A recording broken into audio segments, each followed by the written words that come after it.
तो मेरी तरफ से भी आपको ढेर सारी शुभकामनाएं।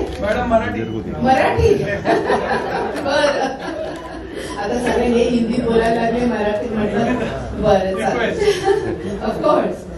तर मी फक्त एवढं म्हणू इच्छिते की आज या ठिकाणी आपण सर्व इथे उपस्थित आहोत आणि ह्या सर्व शूरवीरांना आपण भावपूर्ण श्रद्धांजली द्यायला आलो आहोत।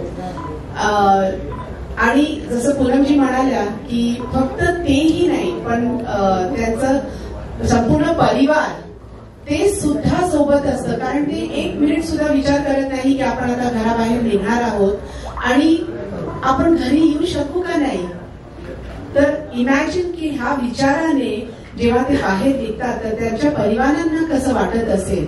तर त्या सर्व वीरांना मी भावपूर्ण श्रद्धांजली देते आणि मला वाटतं असे कार्यक्रम अजून झाले पाहिजे, कारण हे आयुष्यभर आपण हे लक्षात ठेवलं पाहिजे की या शूरवीरांनी कसं त्यांचे प्राण दिले आपल्या सर्वांसाठी, आणि आज आपण या ठिकाणी आहोत फक्त त्यांच्यामुळे। खूप खूप धन्यवाद।